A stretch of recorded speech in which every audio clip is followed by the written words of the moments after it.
Well, tonight we are reflecting on the role politics has played over the last year of the pandemic. Yeah, legislators have been forced to make some difficult decisions to protect public health and the economy. Capitol correspondent Emily Fannin looks at the policy decisions that have shaped where we're at today and what lies ahead.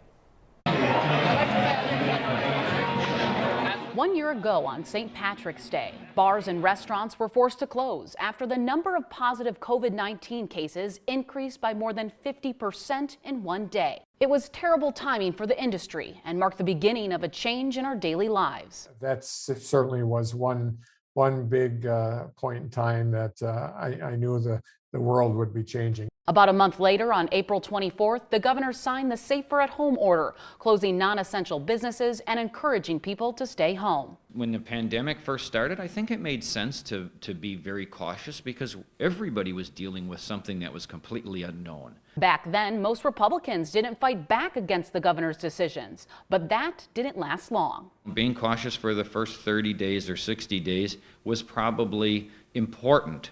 But did it rise to the point where we needed to shut down as many businesses as we did? The Safer at Home order was in place for nearly 3 weeks until it was struck down by the state Supreme Court. Local governments were left to decide to enact their own restrictions, which was the start of a political divide on how to respond to the pandemic.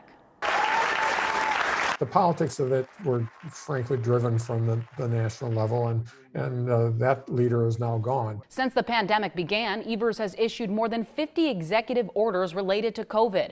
Republicans see this as a problem. They argue he can't declare multiple emergency orders without input from the legislature. We never could have those discussions with the governor because he just kept acting, and then we would react, and you've got the lawsuits in place. And we're hoping the Supreme Court rules very soon on that. The governor's ability to make decisions during the pandemic are now at stake. If the high court rules his health orders are unlawful, it would force him to work with the Republican-controlled legislature. This virus has been around for a year. It's not an emergency any longer.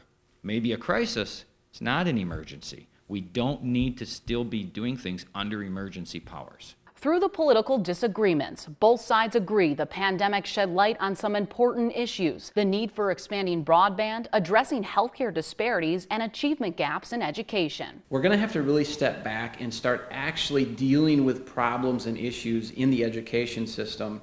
And that's going to be highlighted by the significant detrimental impact that COVID has produced. While political beliefs can interfere with finding compromise, the governor and Republicans believe they can find common ground on helping the state recover from COVID. We should be having a message of hope for the citizens that, listen, we're getting on top of this.